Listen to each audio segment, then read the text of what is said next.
Hello, everyone, and welcome to episode 192 of the True Crime All the Time Unsolved podcast. I'm Mike Ferguson, and with me, as always, is my partner in true crime, Mike Gibson. Gibby, what's going on? Hey, man, I'm good. How about you? I'm doing well. Good. Getting ready for Christmas. How about you? Yeah.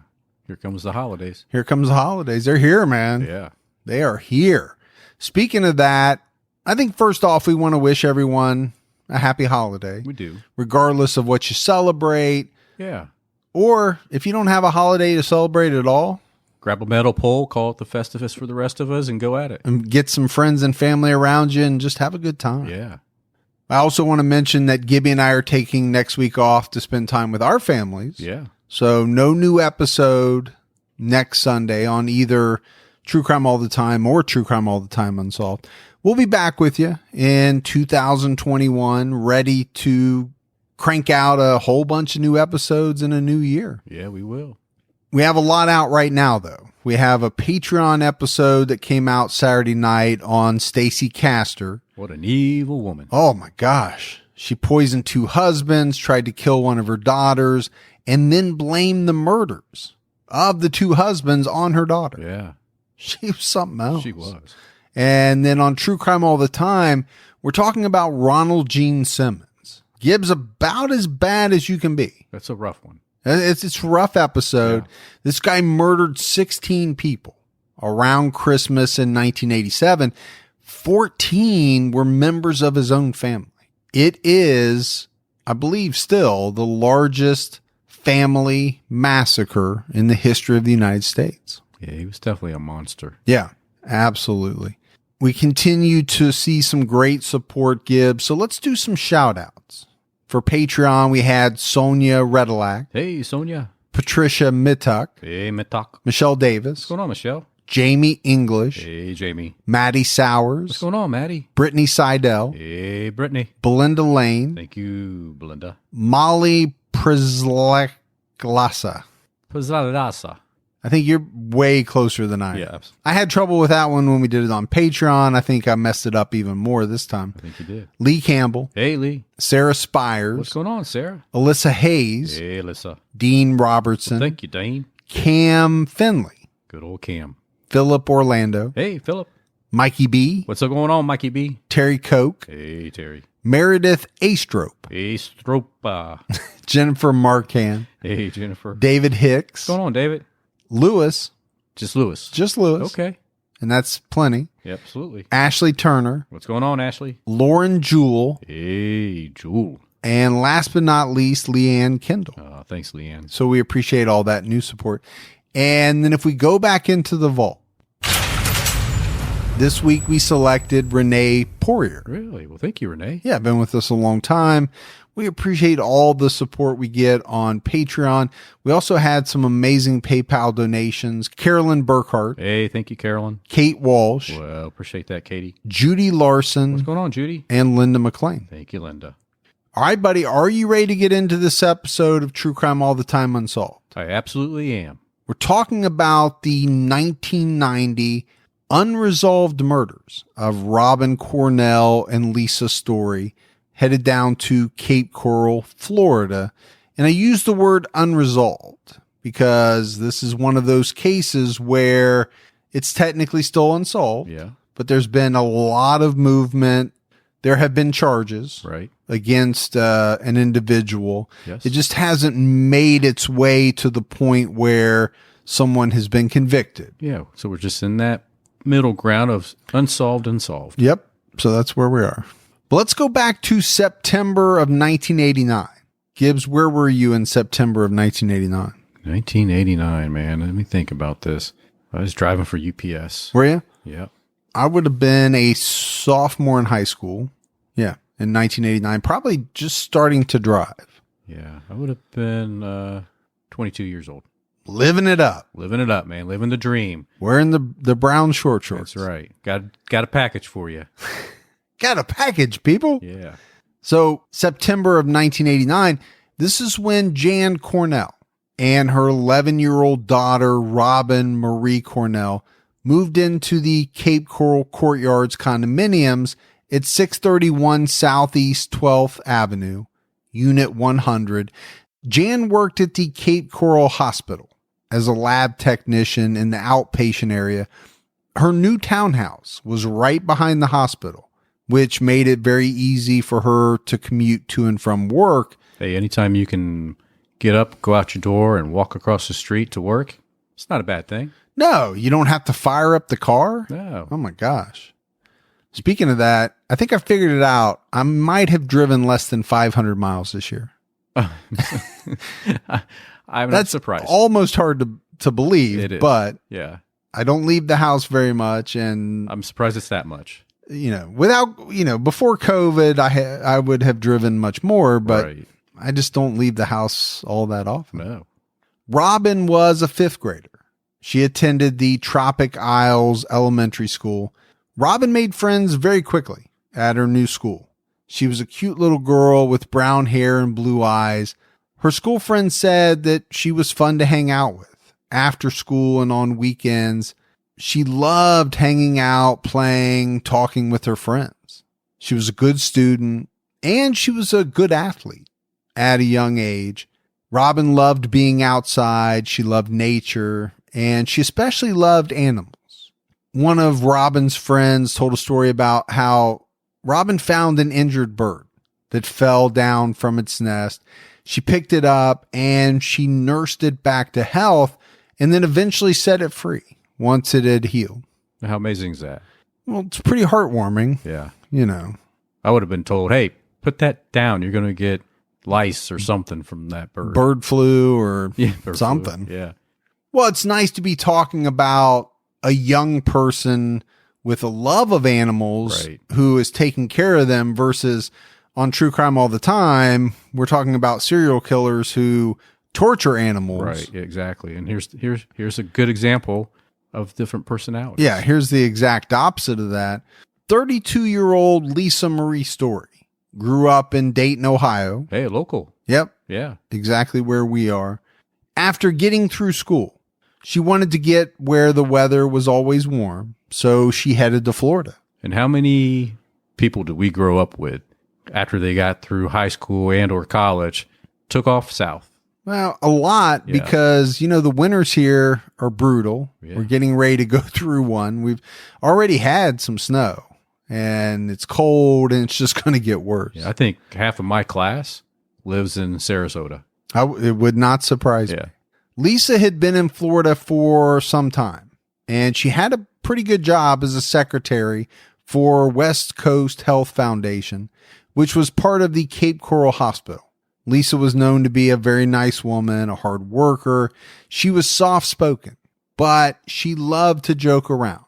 And just like Robin, she loved nature and she had an affinity for animals. Lisa Marie Story and Jan Cornell became best friends over time, and eventually Lisa moved into the 2-story townhouse and helped Jan with the rent. She moved in on May 2nd, 1990, with her 2 cats. And you got to trust somebody to let them move in with you and your daughter, So clearly they were close. Now, when somebody says, we're best friends. Yeah. Okay. You'd let your best friend move in with you. Yeah. You most likely may not let a coworker that you've known for a month or two because, as you said, it's not just you at this point. It's the child. Yes, you have a 5th grader, an 11-year-old. You have to think of their well-being. So most moms are very selective when it comes to that. Well, sure. And that includes who they date, who they let into their lives. I remember that time I needed a place to stay. Like your wife said, no.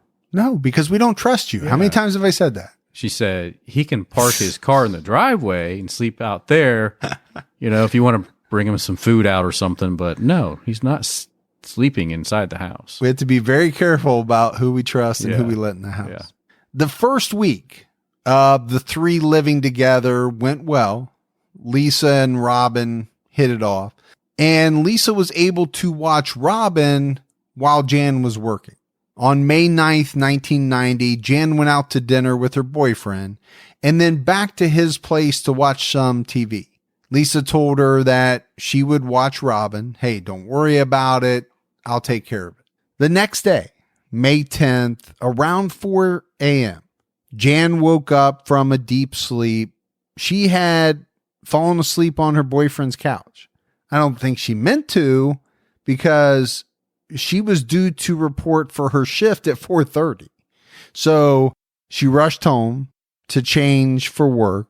And that's the worst, man, when you fall asleep unexpectedly and you wake up and you're like, how'd that happen? And you look at your clock and you realize you got to be somewhere really quick. Does that happen to you a lot? It has in the past. Yeah. I don't fall asleep all that much unexpectedly. Like, I usually know when I'm about ready to fall asleep. Yeah. You got it planned out. I don't have narcolepsy or anything like that.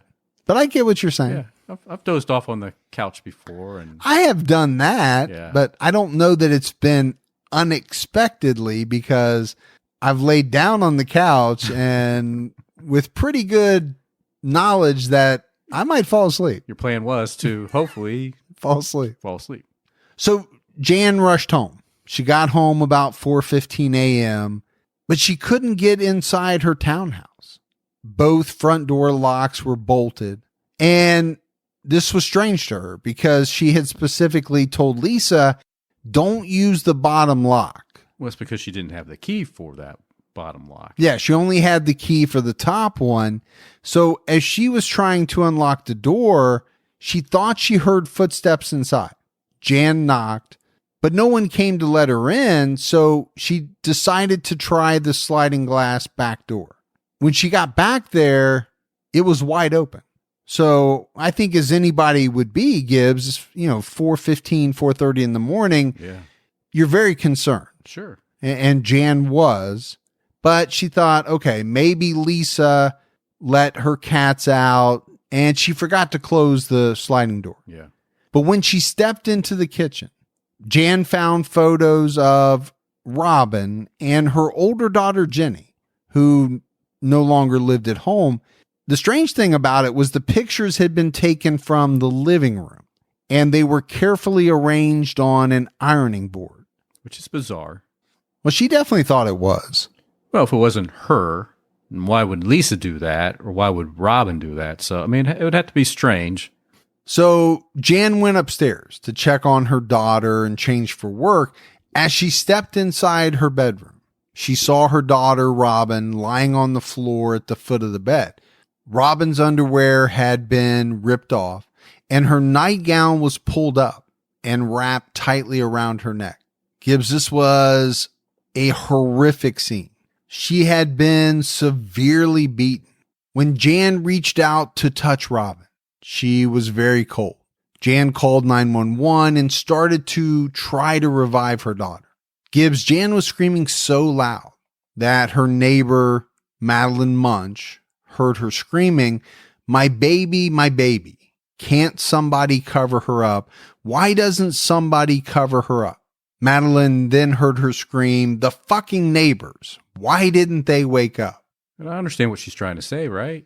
Did someone not hear what was going on next door? Yeah, I think she's surveying this scene. She's seeing her daughter. She knows, right? She's cold to the touch. She was beaten to death. And this was a very severe beating. So how could a neighbor not have heard the ruckus that must have been happening when this savage beating occurred? Yeah. Jan later said, I knew she was dead. She was cold and rigor had already begun. But I was thinking, we believe in God. Why can't we have a miracle? Hey, you're going to reach for everything you got. Oh, yeah. If that's your child laying there, you're going to try everything. You're going to have to drag me away. Even if in the back of your mind, you know. Yeah. I think there's a part of your mind that's not going to let you stop or not let you try everything to bring them back. After Jan called 911, police were on site within a few minutes. Responding officers found Lisa Story's body sprawled on a bed in the nearby bedroom. She too had been severely beaten to death. Police found no weapons at the murder site, but they did determine with Jan's help that items had been stolen from both Jan and Lisa. Lisa's driver's license, credit cards, checkbook, and a 1990 Seiko wristwatch that had been inscribed to Randy, happy birthday, 5/11/90, all my love, Lisa. Lisa had recently purchased the watch and planned to give it to her boyfriend the next day. So, Gibbs, to me, I'm thinking those are things that are very specific. Yeah. You know, when you're talking about a driver's license, checkbook, credit cards, and this watch, all of them are easily identifiable. They all tie back to a very specific person. Sure does. It's not like you stole a VCR. Right. Or, you know, a small television that would be harder to tie back to an individual.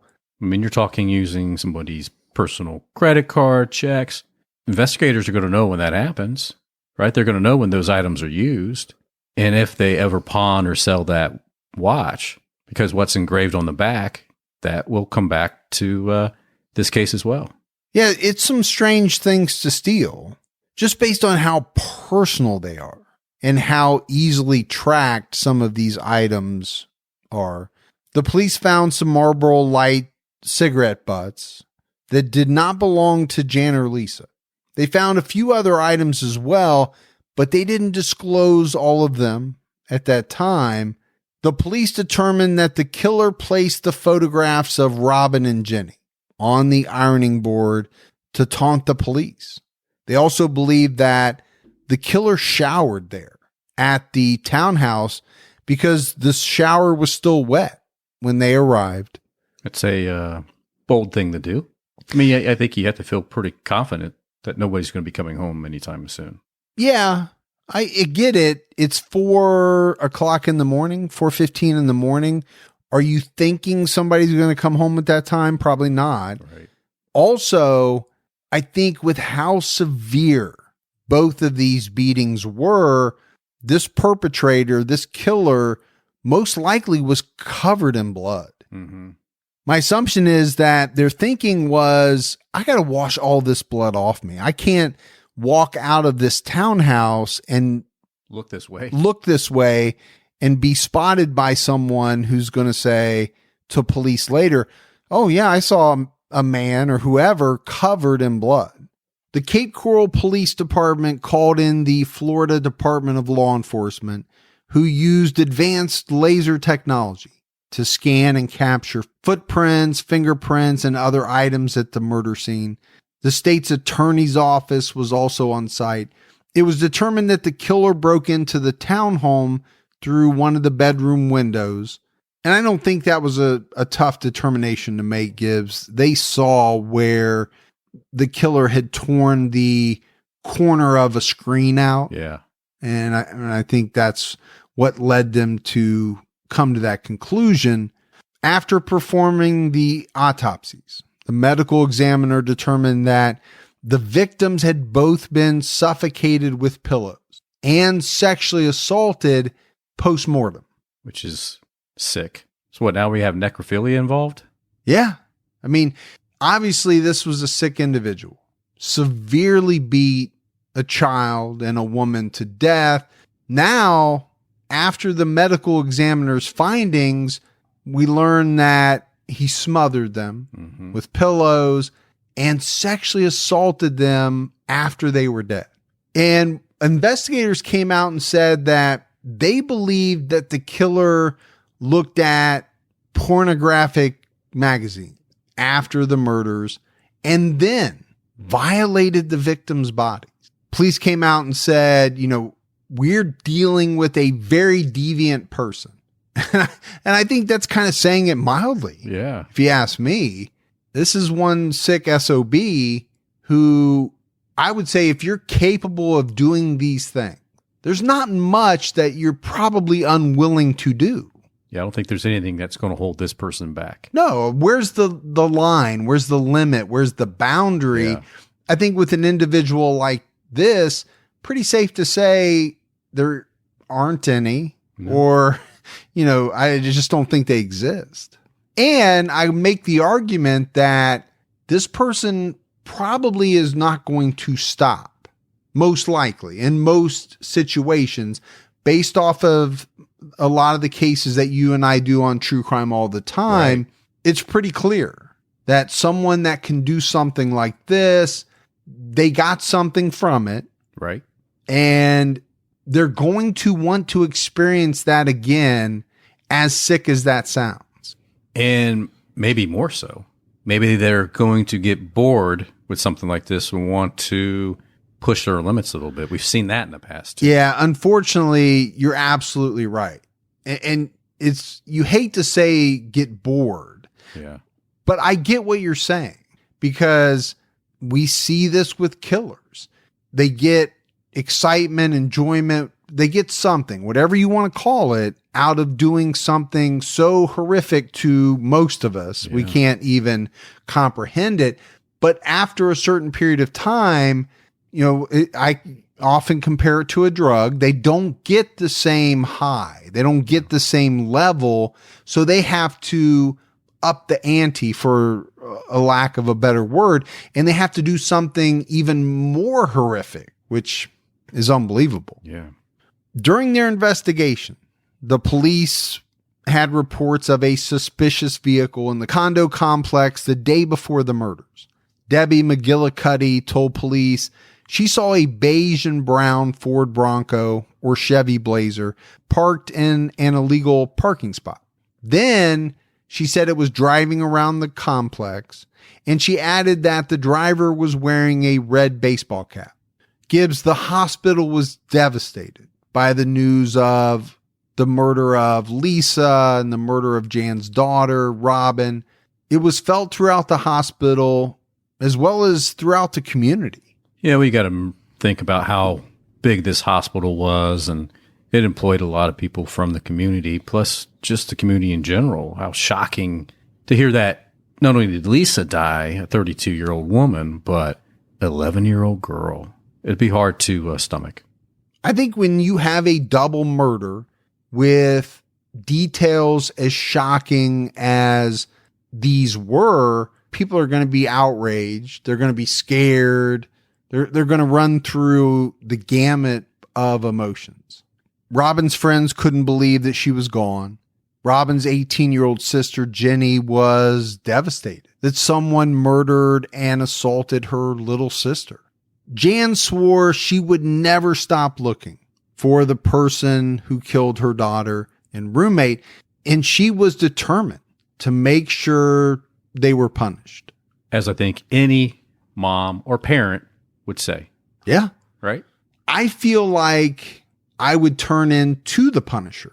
Yeah. That's who I would become. I think I would be the Punisher, and I'd call up my buddy John Wick and my other buddy and this buddy and that buddy and say, come on, guys, let's go get them. Get the team together. Yeah. We're going to hunt this person down. Yeah. Just 2 months after the double murder occurred, Jan and her daughter, Jenny, wrote a letter to the community. It read, "Dear friends, we would like to thank each of you, old friends and new, for your love and support during this difficult time. The loss of a child is heartbreaking under any circumstances. When an unknown individual takes the life of your child for no apparent reason, it's even more difficult to understand and bear. We would not have been able to make it through this time without the support each of you has so freely given. The kind words, prayers, and gestures offered by each of you has helped to ease the pain." And they ended the letter with a poem that had been written by Robin. "Roses are red, violets are blue. When you see balloons in the sky, that means I love you." I got to admit, I mean, it's heartbreaking. It's getting to me. Tough letter to write, let alone read. Yeah, and I'm only reading it. Yeah. You and I have talked a lot about parents losing children. Obviously, nobody knows exactly what that feeling, what that pain is like unless you've gone through it. Right. You can only imagine, and you can only, read these words and kind of try to put yourself in that person's shoes, but you can't do it exactly. No. And I can tell you right now, nobody wants to. Nope. Nobody wants to experience that. But it's impossible not to empathize with these parents. I mean, it is absolutely heartbreaking. Yeah, when you hear and feel those words you just said, it hurts. Yeah. And I think you're exactly right. You feel them. You don't just hear them, you feel them. By December, family and friends were getting upset that really nothing was happening with the case. They felt like police weren't really making the kind of effort that they thought they should be making. Police said they were working it. They had leads, but none of the leads had worked out. The case was featured on America's Most Wanted several times over the years. Each time it generated leads, but none of those leads resulted in any arrests. Which was frustrating both for law enforcement and the families. The police investigated a man named Paul Klein, who was 27 years old at the time of the double murders and who was from the area. Paul Klein had confessed in 1991 to murdering 20-year-old Danny Webster by beating Danny to death and then dismembering the body. He then confessed to the 1989 strangulation of 73-year-old Francis Lane. But Gibbs, the way that these confessions came about is very interesting because in 1991, Paul Klein called 911 to report that he had killed 72-year-old Ida Gray. He had beaten and cut her to death. It was after Paul Klein was arrested that he confessed to these two other murders. And he told police that he wanted to go to jail and that they should never release him because if they did, he would do it again. Paul had a history of mental health issues, and he spent many years in and out of different mental health facilities. So Paul Klein definitely committed these three murders. But after police questioned him and they looked into his timeline and they looked at his MO, they were convinced that he was not the killer of Lisa Story and Robin Cornell. But shocker, here's another bad individual in the immediate area of a case we cover. Yeah, it's amazing how it continues to crop up every time we research a case. So I'm sure police were pretty stoked about the idea that he could possibly be their man, but he turned out not to be. I'm sure the family was hopeful too that maybe they found the person that did this. And it would have been a big letdown because really after this, the case went cold. There were very few leads that came in, and even the ones that came in turned up nothing. In 1996, the lead detective made a statement to the press about the cold case. He said, "You need to always think that the next big clue is right around the corner and that every case is solvable. Someone out there knows something." I agree with that statement. I do too. You can't be a detective working on a case and think, oh, well, there's no way this is solvable. Yeah, you're in the wrong profession. Yeah, you just can't do it. Jan Cornell agreed, and she further stated the killer's still out there. He's out there living a life when he took two. It's so unfair. Well, she's right. Cape Coral at the time had 4 other unsolved murders. In 1975, Joel Platter was found shot in the head. In 1991, Cornelius Vanderland and his wife, Mary Alice, were both found dead in their home.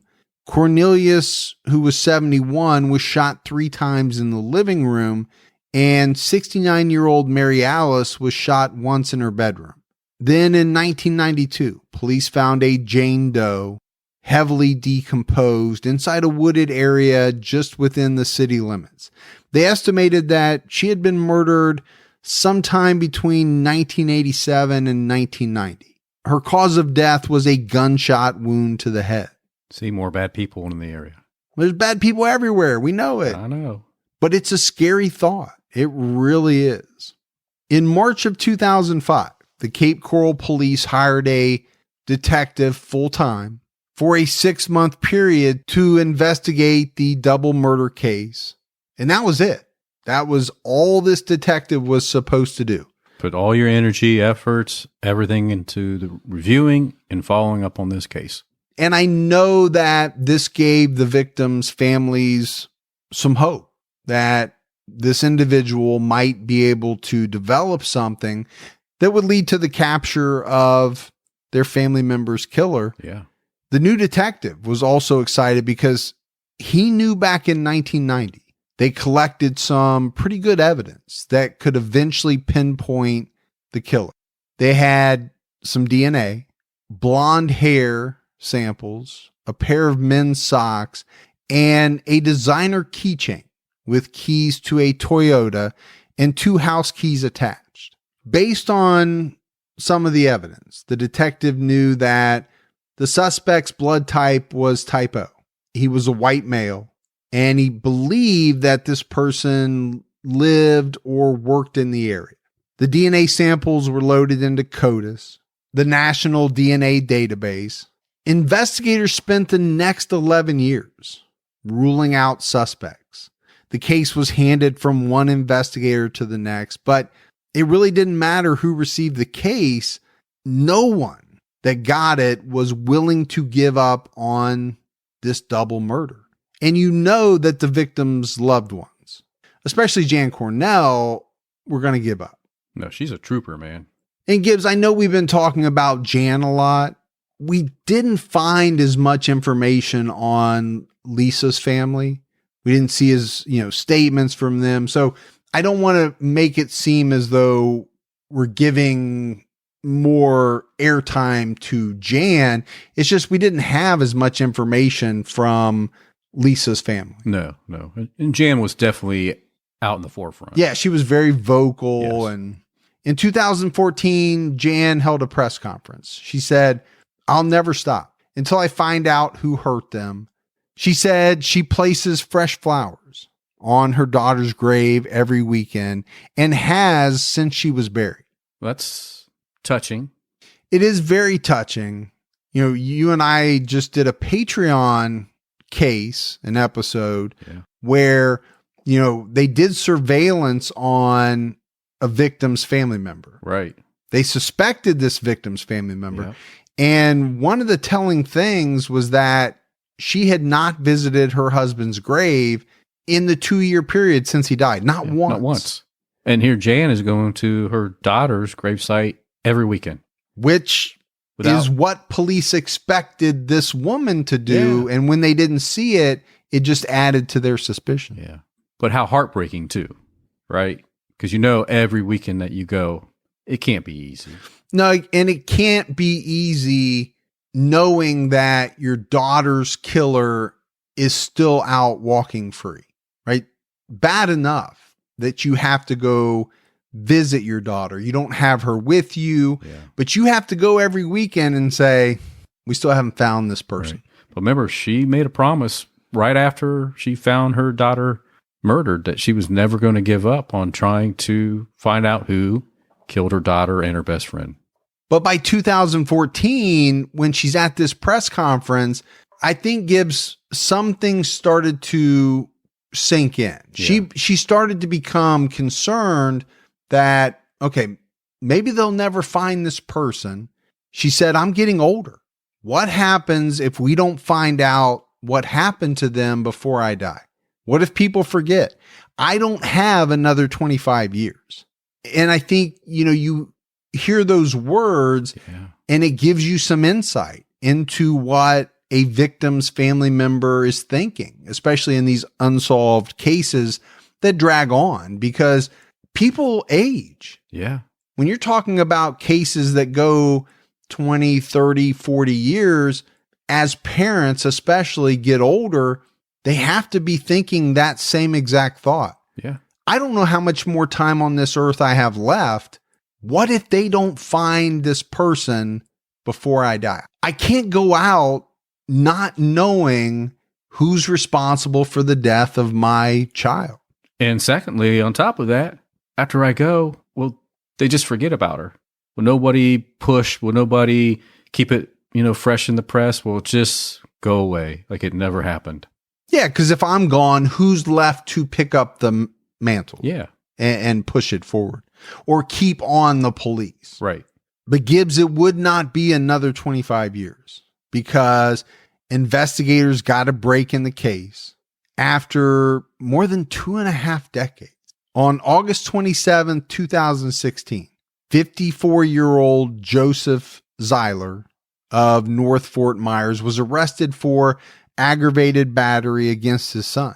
And apparently, this guy shot his 25-year-old son with an air rifle repeatedly. He also beat him. Nothing like getting shot with a pellet gun. I had that happen when I was young by a neighbor. Well, yeah, depending on some of those air rifles are very powerful. Yeah, it was those little pellets that, I don't know what they look like today, but back then they were like little hourglass shape, lead, and they flatten out when they hit you. So neighbor thought it was fun to shoot you in your legs or your rear end with your jeans on, and sometimes they hit you in the wrong spot, man. It would really hurt. Oh, I mean, it always kind of hurt, but it really hurt if he got you in the right spot. so obviously this is not a good dad. This is not a good guy. But here's the big thing. This charge of felony aggravated battery required Zieler to submit a DNA sample. Under a 2009 law, all persons in Florida arrested for a felony had to have their DNA taken and submitted into CODIS. It's a nice little law to have. Yeah, depending on what side of the law you're on. If you're someone who's did something wrong a long time ago Right. and you got arrested, but you really didn't do whatever it was they arrested you for this time, Yeah, it's true. you wouldn't be too happy. No. But, who cares? You did do something wrong at some point. Now, I'm sure there are some rights advocates that maybe probably had a problem with that Oh, I can see that too, right? because you haven't been convicted. You've been arrested, yeah. but they haven't proven that you did whatever it is they say you did. But yet the law says they have the right to take your DNA and submit it to CODIS. So now you're in this system regardless. Yes.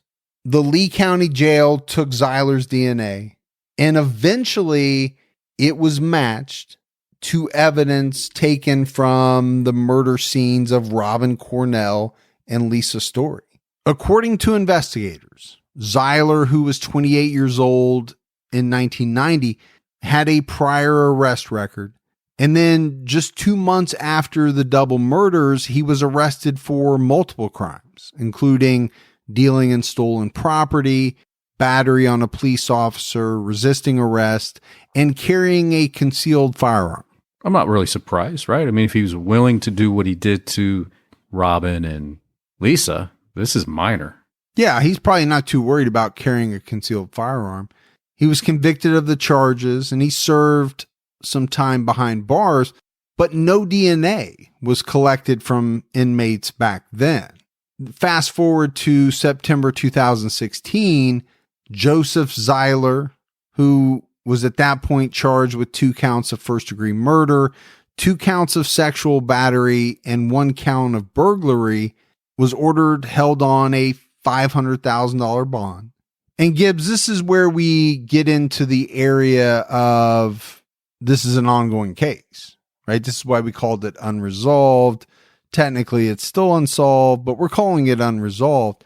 Prosecutors are seeking the death penalty. Gibbs, I can only imagine what types of emotions Jan Cornell must have felt that day when she heard the news.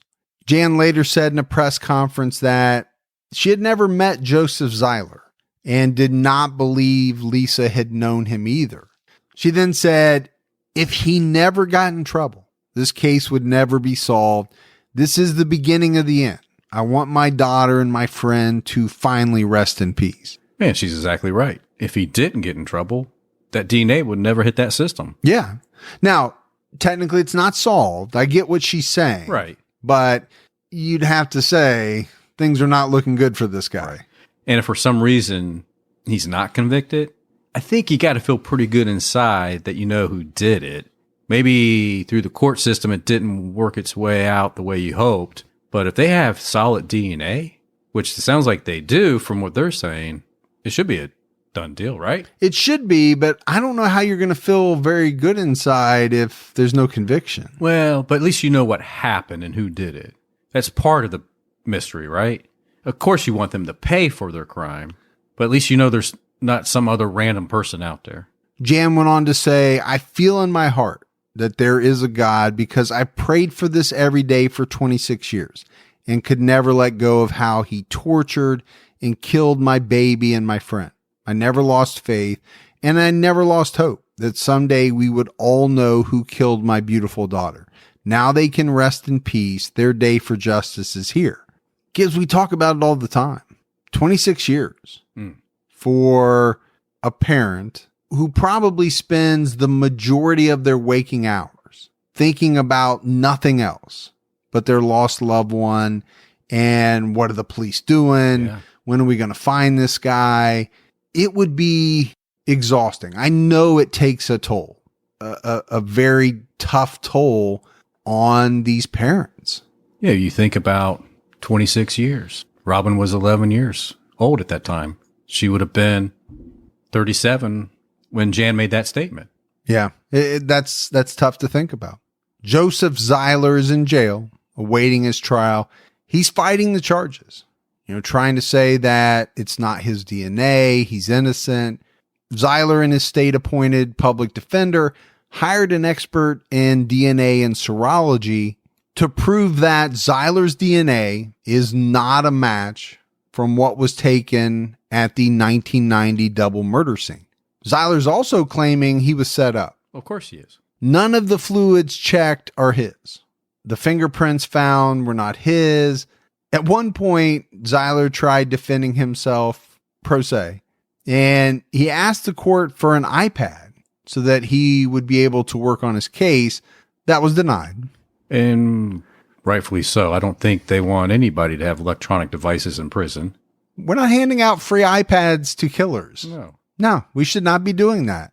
So, Gibbs, it's all going to come out. This guy can deny everything. Sure. And I can't say he's guilty because he's not been proven guilty in a court of law. Right.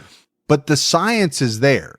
It's either his DNA, his fingerprints, or it's not. And to try to say that, okay, they set me up, they used somebody else's DNA that wasn't mine. The scientific process doesn't really allow for you to wiggle out in that way. Right.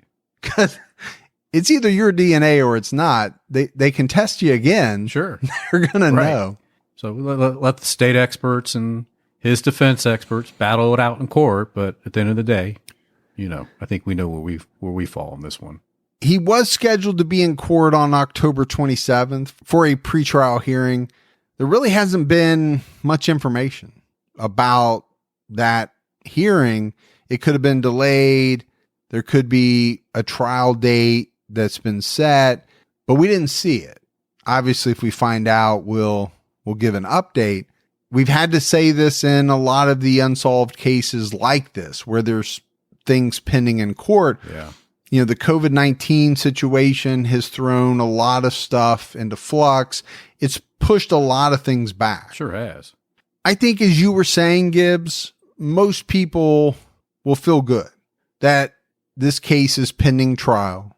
That's kind of why we moved it from unsolved to unresolved. And I'm with you. I think in the end, we're going to find out that justice will prevail for both Robin Cornell and Lisa Story and their families. I don't like to condemn people. I don't think it's right before they've been proven guilty. I mean, the one thing I will say is it doesn't look good for him. And, I think we're going to find out sometime in this next year whether or not he's the killer. I know where I'm putting my money. I'll leave it at that. Yeah, there you go. But that's it for the unresolved murders of Robin Cornell and Lisa Story. We got some voicemails, Gibbs. Let's hear them. And check those out. Yeah.